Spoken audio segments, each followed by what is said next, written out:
Agora, gostaria de apresentar nosso próximo palestrante, que é o Procurador da República, Rafael Bevilacqua.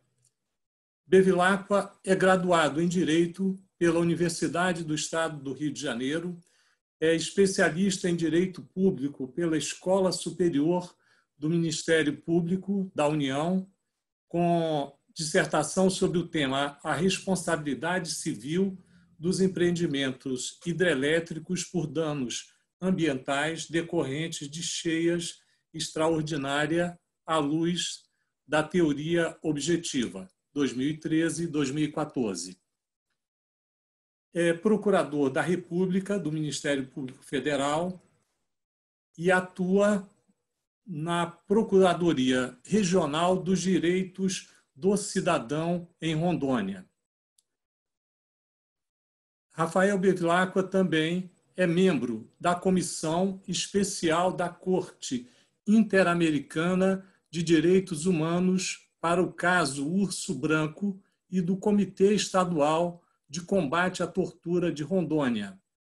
E é recentemente aprovado com louvor e indicado para publicação de sua tese em mestrado em Teoria e Filosofia do Direito na Universidade do Estado do Rio de Janeiro, defendida esta semana.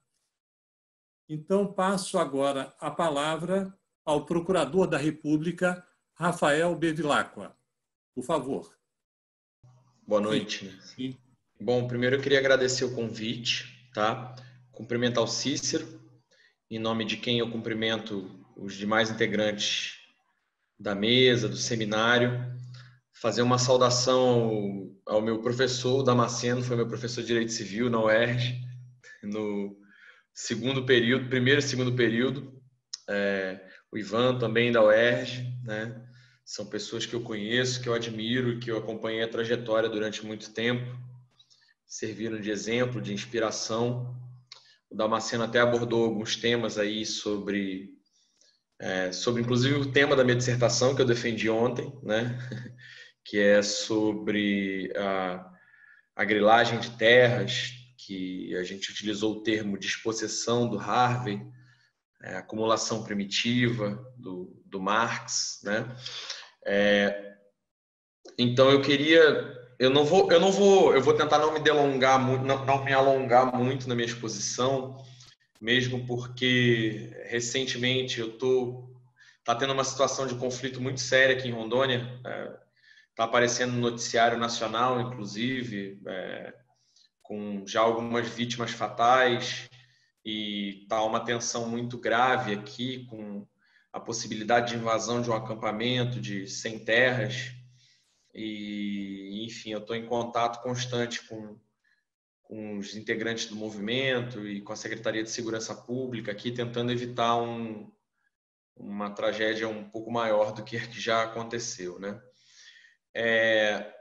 Eu queria trazer alguns pontos que eu acho importantes para o debate, né? Especialmente em relação ao tema da mesa, que é o novo normal, né? Em tempos de pandemia.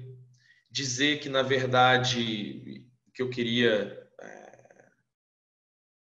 trazer para a reflexão de todos é que a questão do pós-pandemia, ela também é um tema em debate, né?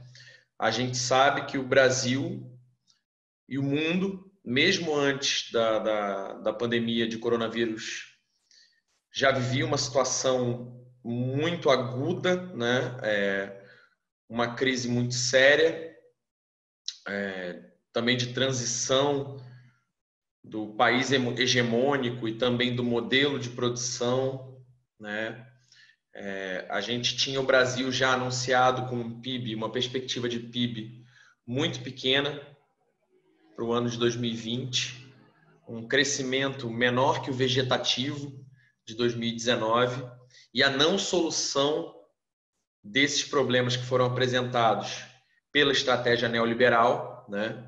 Porque, afinal de contas, o Bolsonaro ele se anuncia como muita coisa, uma novidade, mas, na verdade, ele é uma reedição de políticas neoliberais ainda mais drásticas do que aquelas que a gente tem vivido ultimamente, né?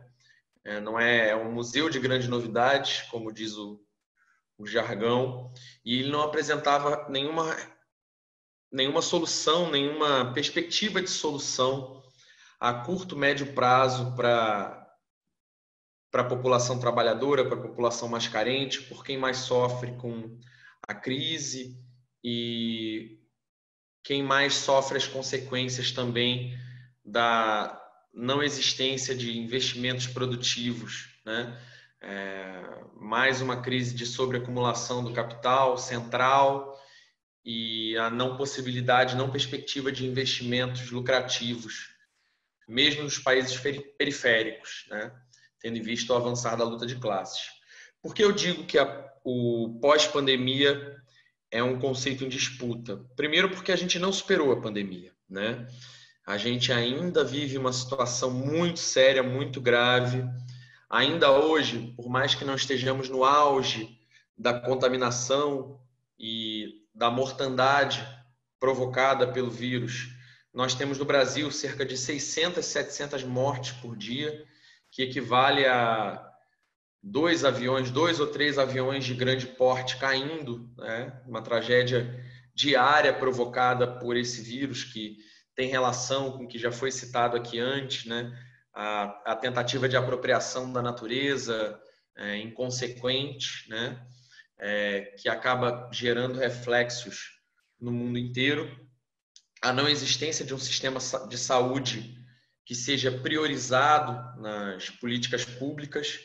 Isso a gente está falando de Brasil, que tem o SUS, né? Tem muitos países que nem algo parecido com o SUS tem. E mesmo assim a gente conseguiu ser aí um desonroso segundo lugar no caso de milhões de mortes por milhão de habitantes. Segundo lugar também no número absoluto de pessoas que foram vítimas fatais. E um governo que tenta trazer a narrativa de que os problemas econômicos do Brasil se devem ao... apareceu uma mensagem aqui, mas já saiu.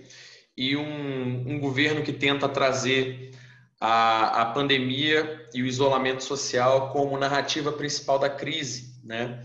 E esse discurso é falacioso, aliás, como tudo que esse governo propõe. Nós temos aí uma vanguarda muito pouco gloriosa de governos que trabalham nessa época digital com a manipulação da verdade, né? Com a erosão do conceito de verdade, né? Hoje em dia a gente não se preocupa tanto com ele. A verdade científica também é algo que ficou em segundo plano. A verdade na fala dos governantes também é algo que ficou em segundo plano. E nós temos aí, junto com os Estados Unidos e a Inglaterra, a liderança desse processo de erosão da verdade e de governança das redes sociais, de governo que usa as redes sociais em prioridade como ferramenta de desinformação e mobilização das suas bases, que hoje usam desse tema e dessa nova realidade de corrosão da verdade como base de governo, né? Então, a gente tem hoje a narrativa dele tentando se substituir ao que é verdade. A gente já sabe, né? Por exemplo, a gente tem modelos de países que são muito próximos, que têm história muito parecida, que são os países nórdicos, Suécia, Finlândia, Noruega, Dinamarca, que adotaram modelos diferentes de isolamento social, né? A Suécia adotou uma abertura com a tentativa de salvar a economia, né? Essa narrativa de que existe uma oposição entre economia e saúde. Então, com a tentativa de salvar a economia, não fez abertura, e a gente percebeu, os números comprovam de que a perspectiva de queda do PIB da Suécia, que é o pior número de mortes por milhão dos países nórdicos, é parecido com o da Finlândia, da Dinamarca e da Noruega, mas com mais mortes, né? E isso é algo que a gente já vinha abordando antes. Na verdade, a economia está em crise não só por causa da pandemia, ela já estava antes, e o capitalismo demonstra uma fragilidade para lidar com questões humanas, né? Então, quando a prioridade é salvar vidas e o lucro fica em segundo plano, a economia capitalista não tem condições de dar resposta a isso. Então, por isso que eu digo que esse conceito de pós-pandemia também está em disputa. Não estamos na pós-pandemia, nós estamos em plena pandemia, está morrendo gente, né? A volta gradual, ela obedece a interesses que não são o interesse como se prega, de preservar o pão, a comida de cada dia. Na verdade, se presta ao interesse de manter a marcha da acumulação capitalista da forma comum. E essa marcha que, desde 2008, e aí dialogando com o que o Damasceno havia apontado, se direcionou para a reserva de valor que representam as terras, né? Até 2008, isso é um dado muito interessante, quando da crise das subprimes nos Estados Unidos, havia um volume de negócios de 4,5 milhões de hectares por ano no mundo de terras. Só que em 2009, um ano após a crise deflagrada nos Estados Unidos, esse volume de 4,5 milhões de hectares se verificou só na soma do que foi negociado em Brasil e Argentina. E o volume mundial passou a 40 milhões de hectares por ano. Então, a crise do modelo de acumulação tradicional do capitalismo fez com que a grilagem de terras e o apossamento de direitos de forma violenta, sem a utilização do processo propriamente capitalista de produção de mais-valia, fosse muito adensado, né? E Rondônia, que é inclusive um lugar citado pelo Damasceno, que é o lugar que eu trabalho, né? Eu sou procurador da República em Rondônia, é um lugar que tem um imenso estoque de terras públicas, né?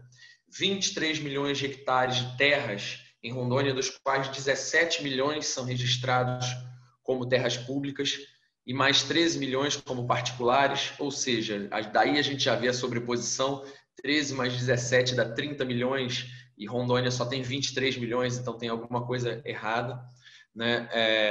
Então a gente tem vivido isso, é uma realidade constante e é um processo que, infelizmente, precisa ser chamado a atenção dos lutadores sociais, das pessoas que analisam, né?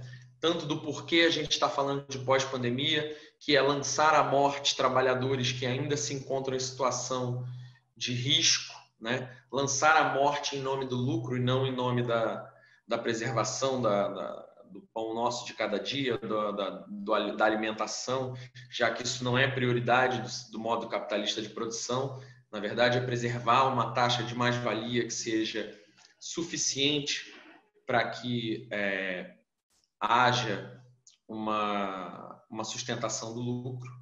Então, na verdade, são essas as discussões que eu queria trazer para vocês.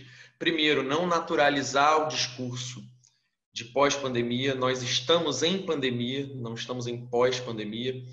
E segundo, verificar como o Poder Judiciário e o Legislativo, se eles não podem ser ferramentas de transformação, mas como eles podem ser utilizados para agudizar o processo de extração de valor e de pilhagem dos fundos públicos e das terras comuns e das pessoas que são mais fragilizadas no Brasil, e como a gente deve se opor, como a gente deve observar, né, a luta política hoje tivemos uma vitória parcial, a gente tinha a MP, que a gente chamou de MP da grilagem, que caducou, né, foi apresentado um PL, e ainda existe uma luta, né, por mais que o direito possa não ser avançado, ativo na concessão de uma sociedade mais justa e igualitária, mas ele também pode ser utilizado como ferramenta de destroçar ainda mais, de vulnerabilizar ainda mais a posição da classe trabalhadora, né, dos fundos públicos. A minha dissertação tratava justamente disso, né, como esse caos fundiário em Rondônia, e que existe em outros lugares, foi utilizado para promover o saque dos cofres públicos, né? A gente concluiu num estudo de apenas 9 casos que uma verba de 9 bilhões e 200 milhões de reais foi saqueada dos cofres públicos com base em títulos que não têm validade legal ainda, mas que o judiciário reconhece porque ele reconhece as demandas dos proprietários, né? E desses 2 bilhões e 200 milhões, 1 bilhão e 300 eram só de juros compensatórios, que é uma construção jurisprudencial, né? Para compensar valores que seriam devidos a pessoas que teriam direito à propriedade, né? Como o direito é manuseado como ferramenta disso, né? Então, as minhas grandes preocupações e a minha contribuição à reflexão é não naturalizar o discurso do que é pós-pandemia. Não estamos na pós-pandemia, né? Na verdade, é só uma tentativa neoliberal de continuar a par da carnificina que representa a mortandade dos trabalhadores, a prosseguir o processo de acumulação desenfreada, né? O processo de acumulação que suga a vida ainda mais hoje nesses tempos. E, em segundo lugar, de como o direito e o sistema jurídico e o poder judiciário têm servido de veículo à extração de valor das áreas comuns, que são as terras públicas, e também os fundos públicos de reforma agrária e de pensão.